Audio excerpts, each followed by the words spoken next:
família! Mais uma vez, no projeto Ceia em Casa, teremos Laurence Jorge com o tema Fora da Caridade não há salvação. Saudações a todos. Que Deus, na sua infinita misericórdia, possa nos auxiliar, possa nos iluminar, nesta ocasião que estamos aqui na casa de Francisco, iluminados e auxiliados por essa equipe espiritual que está sempre conosco nessa tarefa de divulgar o cristianismo primitivo para o maior número possível de pessoas através do YouTube. Então vamos falar hoje sobre o lema Fora da caridade não há salvação. Para entendermos melhor por que Kardec, o Consolador prometido por Jesus, incluiu este lema no terceiro livro da Codificação Espírita, no seu 15º capítulo, precisamos fazer uma breve contextualização histórica. Em 1864, quando esse livro foi lançado, 7 anos depois do Livro dos Espíritos, que foi o primeiro livro da codificação, Kardec já tinha uma noção da importância da sua missão no resgate da moral cristã primitiva, despida de qualquer interesse temporal, de qualquer interesse financeiro, de qualquer interesse territorial. Mas os representantes dos poderes temporais na época, em especial do segmento cristão que dominava a França naquele momento, não estavam muito contentes com essa difusão do cristianismo primitivo.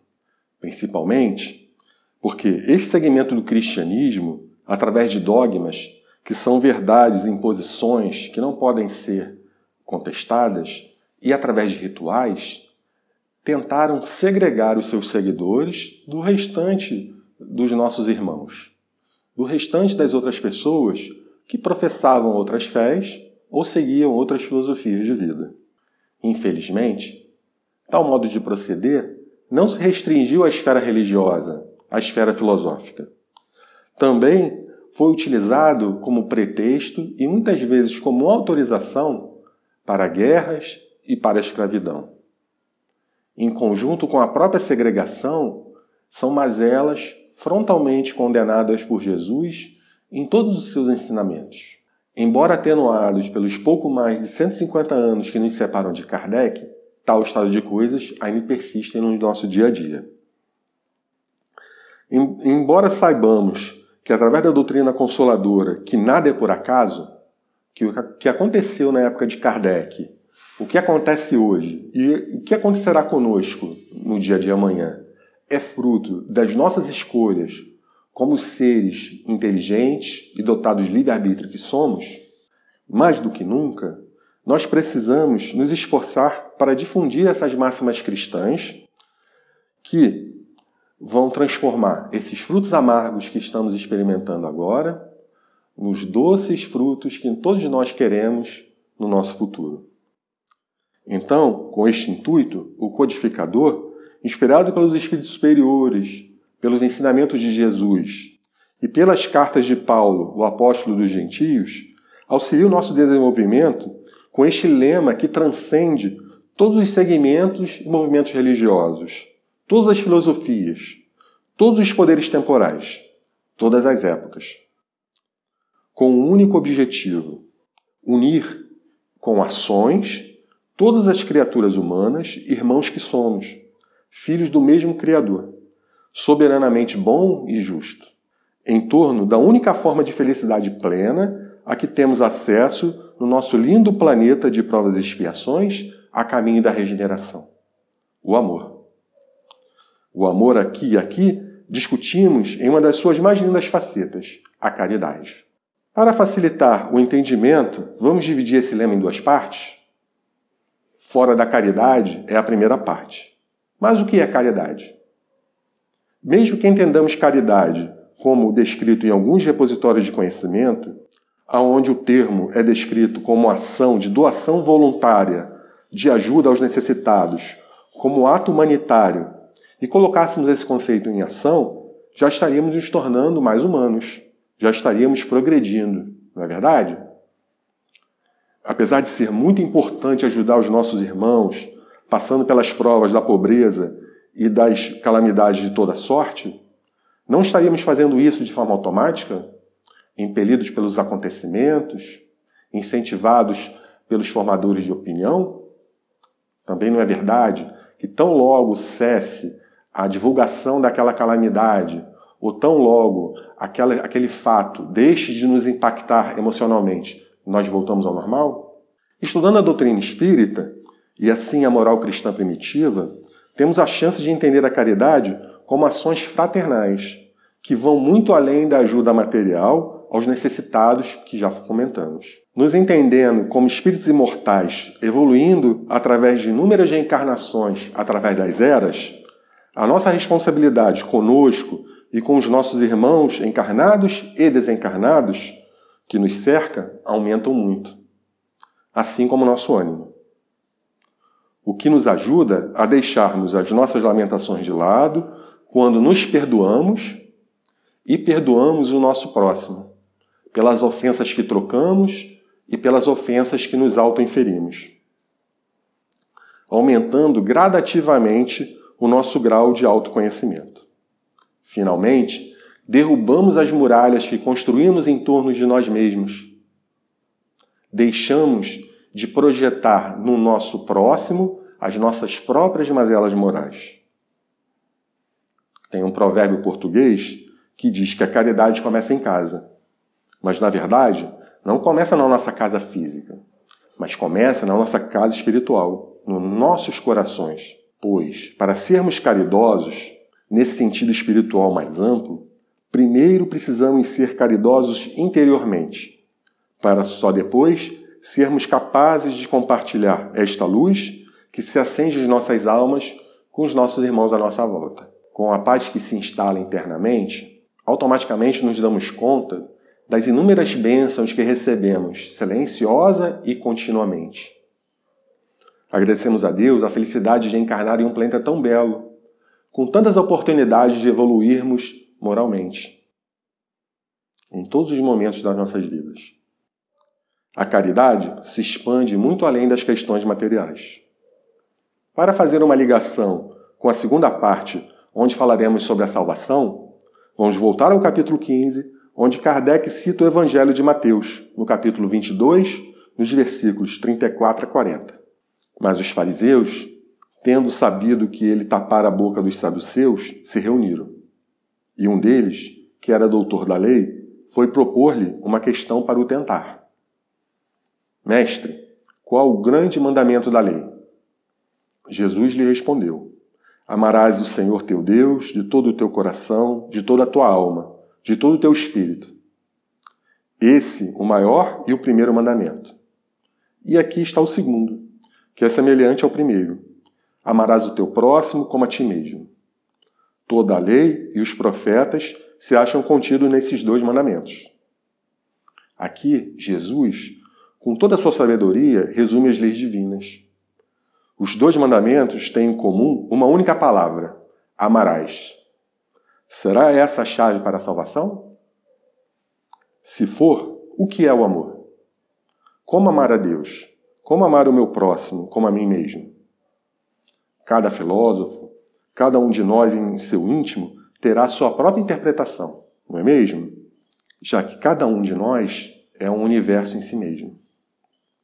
Porém, essa diferença de entendimento é pouco importante, em se tratando de ensinamentos tão profundos, condensados por Jesus, que foi o espírito moralmente mais elevado a pisar no nosso planeta. Por quê? Porque ele utiliza o verbo amar no futuro. Jesus, ele mesmo se inclui no mandamento. Ele não fala assim: vocês vão amar a Deus de todo o coração, de toda a tua alma. Se Jesus também precisa cada vez mais amar a Deus, nós precisamos nos espelhar do exemplo dele, não é verdade? Então, quando a gente entende esse amarás no futuro e com um tom imperativo, nós entendemos que não importa o quanto nós amemos Deus no presente, nós precisamos amar cada vez mais. E o imperativo nos dá uma dica, que nós vamos amar a Deus sobre todas as coisas, de todo o nosso coração, de toda a nossa alma. Todos nós. Agora, qual é a diferença? O caminho que você vai trilhar para chegar nesse amor maior. Nós podemos usar o caminho da fraternidade, o caminho da caridade, que é o nosso tema aqui, que é um caminho mais harmonioso, é um caminho mais amoroso, é um caminho mais rápido, ou nós podemos escolher o caminho da dor e do sofrimento, que além de muito desagradável, também é muito lento. O que nós vamos escolher como espíritas? Como pessoas que cultivam a fé raciocinada. Nós precisamos usar nossas inteligências para fazer as melhores escolhas possíveis. Mas como vamos tratar dessa evolução contínua e imperativa? Mais uma vez, vamos tratar os 2 mandamentos em separado para melhorar a nossa compreensão a respeito deles. Assim, com o primeiro mandamento que Jesus proferiu, amar a Deus sobre todas as coisas, de todo o coração. Recorrendo ao Livro dos Espíritos, podemos utilizar uma parte da resposta dos Espíritos para a pergunta 4. Onde se encontra a prova da existência de Deus? Para crer-se em Deus, basta se lance o olhar sobre as obras da criação. O universo existe, logo tem uma causa. Então, se para eu amar cada vez mais alguém, precisamos conhecer cada vez melhor esse alguém, para amar a Deus cada vez mais, nós precisamos conhecer as obras da sua criação. Nós precisamos conhecer o universo que nos cerca. Nós precisamos conhecer os seres da criação, os nossos irmãos à nossa volta e nós mesmos. Assim, quando nós preservamos o nosso planeta, nós estamos amando a Deus sobre todas as coisas. Quando nós tratamos o próximo como nós gostamos de ser tratados, nós voltamos ao primeiro mandamento. Porque quando nós amamos um irmão que foi criado por Deus, nós também, por tabela, estamos amando a Deus. Mas assim, nós podemos perceber a profundidade desses ensinamentos. O quanto eles podem ser positivos nas nossas caminhadas como espíritos imortais que nós todos somos. Precisamos continuamente melhorar a nossa percepção, o nosso conhecimento, a nossa empatia, em todos os sentidos.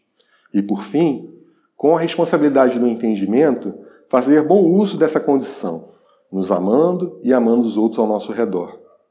Os que percebemos à nossa volta e também aqueles que são impactados pelas nossas ações, embora não estejam por perto, encarnados e também desencarnados. Só assim nos salvaremos. Fácil? Claro que não é. Apesar das leis divinas serem extremamente simples, e elas terem sido condensadas por Jesus nesses 2 mandamentos com tanta inteligência, é muito complicado para colocar em prática devido às nossas sombras interiores, que ainda habitam os nossos corações. Lembram-se do tom imperativo que Jesus imprime aos 2 mandamentos? Então, não há alternativa. Vamos amar a Deus e vamos amar ao próximo como nós gostamos de ser amados. Então, o que fazer? Caridade. A caridade, isso mesmo. Voltamos ao início desse lema tão importante para o movimento espírita. Colocando as máximas cristãs em prática no nosso dia a dia, percebemos que vivendo num planeta tão rico em recursos de todos os tipos, com tantos avanços tecnológicos e científicos, ninguém precisaria viver em condições sem dignidade, não é mesmo? Temos a chance de perceber que nenhum bem material, título ou exercício de poder temporal se justifica ou se sustenta harmonicamente sem que padrões morais e benefícios sociais proporcionais possam ser transmitidos aos nossos irmãos ao nosso redor. Depois, acolheremos fraternalmente as pessoas encarnadas e desencarnadas à nossa volta, em suas dificuldades. Atitudes que dificilmente envolvem questões financeiras ou materiais. Nos damos a oportunidade de entendermos que um simples sorriso pode despertar emoções tão positivas que pode ser um ponto de inflexão para um irmão ou uma irmã que havia desistido das suas provas na presente romagem terrestre. Assim, Todo ato de amor fraterno, despido de qualquer tipo de interesse individual ou em grupo, nos ajuda a evoluir para níveis mais elevados de consciência. Todos nós não queremos evoluir? Todos nós não queremos alcançar níveis de entendimento mais altos? Então, essa é a chave. Só assim, podemos concluir que a caridade é uma das melhores ferramentas para conhecer as obras da criação, para conhecer os nossos irmãos, para tratarmos como gostaríamos de ser tratados. E neste processo, nos salvar da nossa própria ignorância, do nosso próprio orgulho, do nosso próprio egoísmo. Eu espero que você tenha gostado dessa palestra. Ela é resultado de centenas de palestras, estudos e trabalhos voluntários que eu tive a honra de participar aqui no CEA. E do auxílio indispensável dessa equipe que está sempre à nossa volta, nos auxiliando e nos amparando nessas tarefas tão bonitas. Para quem já integra o movimento espírita, se informe como você pode ser útil nas obras sociais da casa que você frequenta. Se você já conhece aqui no CEA, tão logo termine a quarentena, venha ter conosco, venha conhecer mais os trabalhos sociais, venha participar dos cursos para os trabalhadores voluntários. Mas se você ainda não estiver preparado, você também pode contribuir, porque o CEA doa quase 500 cestas básicas mensais para famílias assistidas cadastradas aqui na nossa casa. E também pode participar das várias campanhas que a nossa casa promove. É só você se informar no site que vai estar na descrição do vídeo. Mas, acima de tudo, venha estudar a doutrina espírita conosco. Essa doutrina que tanto nos auxilia, que tanto ilumina a nossa caminhada. Venha! Fora da caridade não há salvação. Muita paz e muita fraternidade para todos. Até a próxima.